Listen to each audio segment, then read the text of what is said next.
Olá, aqui é a Helga. Hoje são 11 de outubro de 2019 e eu continuo a trazer informações sobre o Sínodo. 2 observações antes de começar a traduzir mais um artigo do Church Militant. Alguém me criticou por vir publicando notícias de um jornal tendencioso que escreve matéria evidentemente maléfica. E a pessoa se referia a esse jornalista do Church Militant, Michael Voris. É óbvio que sempre haverá a quem incomode a crítica firme. Michael Voris não é morno. Lembram do que diz o Apocalipse? Conheço as tuas obras, que nem és frio nem quente. Oxalá foras frio ou quente. Assim, porque és morno, e não és quente nem frio, vomitar-te-ei da minha boca. Pois bem, Michael Voris pode não agradar a todo mundo, mas morno ele não é. Quanto a mim, decidi que, como não estou em Roma, tenho que orientar-me principalmente por uma fonte principal, para não perder-me, já que a quantidade de informação é simplesmente avassaladora. E se eu saio por aí, bicando aqui e ali, não consigo fazer minha tarefa, já por si árdua. Então, embora eu esteja acompanhando através de várias fontes, na hora de trazer material aqui, tenho trazido principalmente os informes de Michael Voris, porque é a dele a notícia que a mim me parece adequada no momento que decido fazer o vídeo. Outras fontes eu irei intercalando, mas sempre procurarei orientar-me por uma fonte principal, e por agora é o relato dele que tem me parecido o melhor a oferecer. E é que, vejam bem, hoje, decidida a inovar um pouco, preparei o vídeo sobre as impressões do cardeal Sarah sobre a ordenação dos padres casados a partir da tradução do National Catholic Register. E quando publiquei o vídeo e dirigi-me ao relato, depois, do Michael Voris, encontrei-me com que este era muito mais rico, trazia maior número de pequenas informações que nos vão ajudando a entender o contexto total do sínodo. Mas eu já tinha publicado o relato do National Catholic Register, a meu ver, meio insosso, e vai ficar aí. Portanto, ficamos assim. Por agora, seguirei trazendo mais coisas do Michael Voris. 2. Recebi também chamadas de atenção pelo fato, dizem meus críticos, de que estou causando perturbação e escândalo a meus irmãos aqui, quando, no meu canal, trago notícias como a de que, em Roma, há 2 dias, falava-se da carta do jornalista italiano Eugenio Scalfari sobre uma suposta afirmação do Papa, segundo a qual ele teria negado a divindade de Cristo.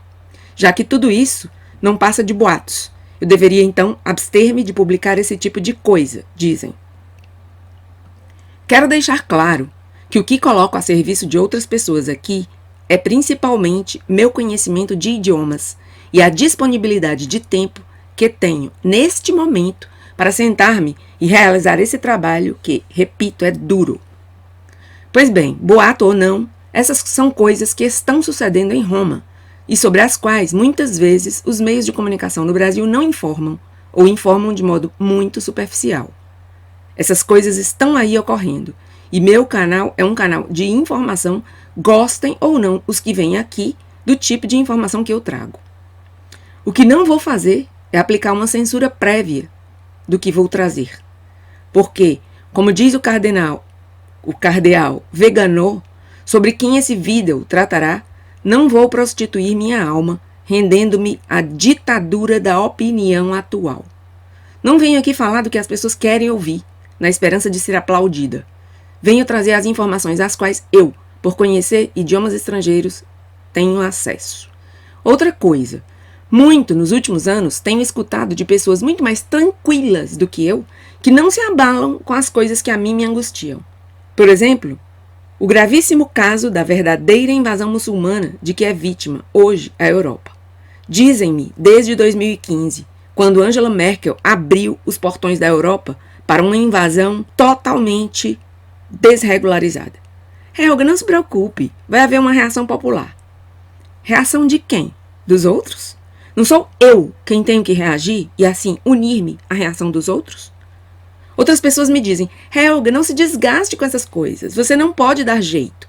Minha resposta para essas pessoas tem sido sempre a seguinte: pode chegar uma reação popular, e realmente tem chegado, porque aqui na Espanha, por exemplo, o Partido Soberanista de Santiago Abascal, o Vox, realmente passou de ser uma formação política com zero representação no Congresso Nacional a ter, hoje, e desde as últimas eleições, 24 deputados. Sinal de uma reação popular, sim, senhor. Mas, no processo, isso é, enquanto não chega a tal reação popular, as coisas vão mudando subrepticiamente. E de maneira quase irremediável, de modo que, quando finalmente trazemos os remédios, as coisas já não voltam a ser como antes. Não existe uma completa volta atrás que possibilite o restabelecimento do statu quo ante. Justamente porque a vida é assim, dinâmica, e não há realmente volta atrás. Um partido político, mesmo que ganhe as eleições e chegue a governar, não pode expulsar toda a imigração que um dia entrou ilegalmente. Porque, no processo, muitas coisas ocorreram. Nasceu um bebê, por exemplo, e agora seus pais têm o direito legal de ficar. Então, voltando ao sínodo, embora a decisão última, a última palavra, seja a do Papa, quando os padres sinodais preparem o documento final e lhe o entreguem, eu não posso deixar de ver que no processo, até lá, muito dano já se está fazendo à igreja.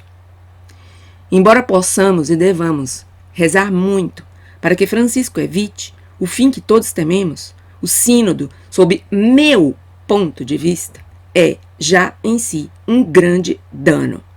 Mesmo que ao final o Papa diga um redondo não a todas as inovações que os alemães estão querendo realizar, eu, Helga, penso que o dano já está feito. E eu não vou deixar de informar nesse canal esse processo que está aí. A cada dia ocorre em Roma muito mais coisas do que as que eu posso informar aqui, mas não vou aplicar uma censura prévia ao meu canal, porque afinal nosso mundo e nossa igreja estão sendo mudados nesse processo e temos que conhecer o processo. Passemos ao artigo de Michael Voris sobre o cardeal Vigano. Vigano para os bispos: resistir à ditadura da opinião atual.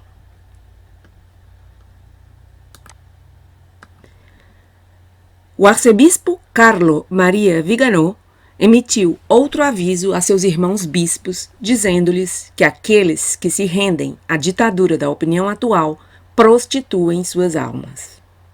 No domingo, depois de pedir aos prelados católicos que tomem cuidado com o silêncio em caso de erro, o denunciante do Vaticano divulgou uma exortação de acompanhamento, dizendo ao jornalista italiano Aldo Maria Valli que os bispos devem proteger-se contra compromissos morais.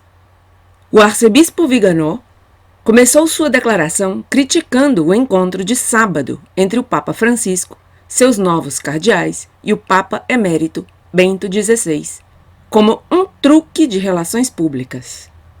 Temos visto todas as notícias sobre os novos cardeais que visitaram o Papa emérito, liderado pelo Papa Francisco, disse Vigano. As imagens dos dois papas, juntamente com os novos cardeais, propositadamente buscadas e amplamente divulgadas, têm, mais uma vez, uma função instrumental misteriosa, observou ele. Esta função, sugeriu o arcebispo, era mostrar, e essas são palavras dele, mostrar a completa harmonia e continuidade do magistério dos dois papas. Informou-se, também, que o Papa Bento XVI aconselhou os novos cardeais a serem fiéis e obedientes ao Papa.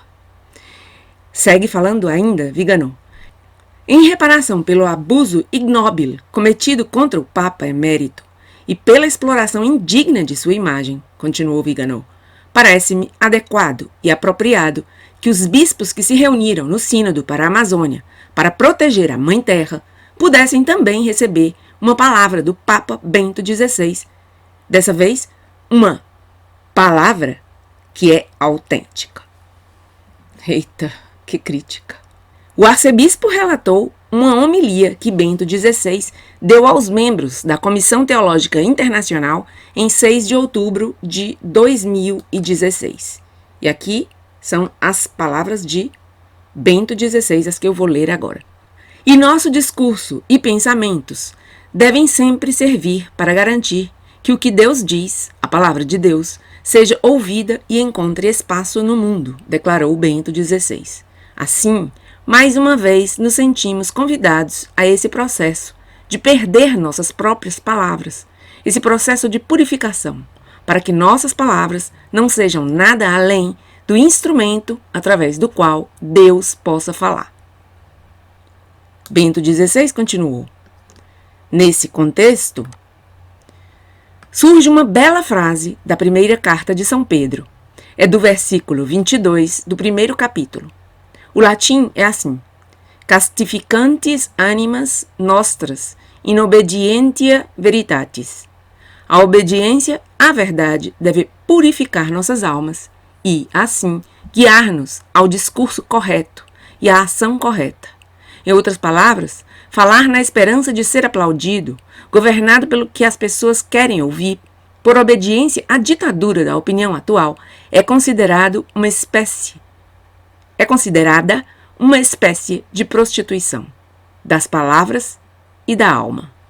A pureza a qual o apóstolo Pedro está se referindo, continua falando Bento XVI, significa não se submeter a esses padrões, não buscar aplausos, mas sim buscar obediência à verdade, continuou ele.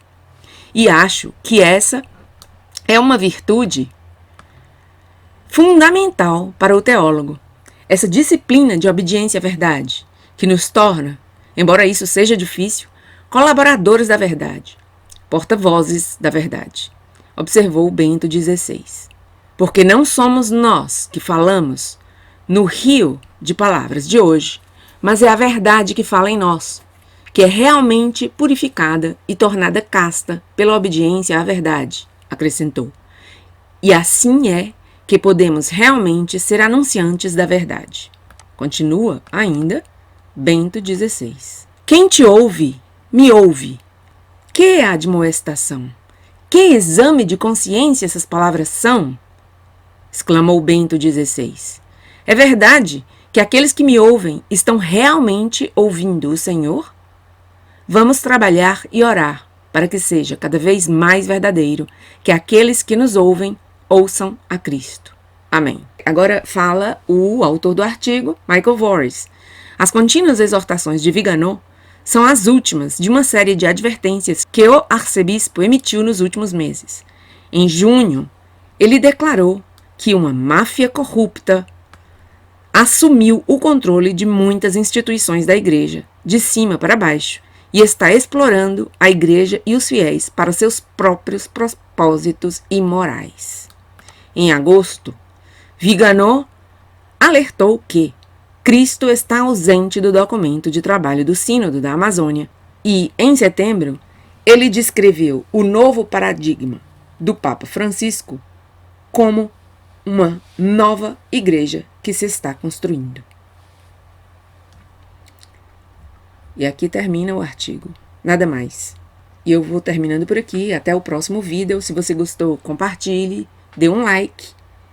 E se não se inscreveu ainda no canal, inscreva-se para continuar recebendo notícias como esta. Obrigada por estar aí e até a próxima.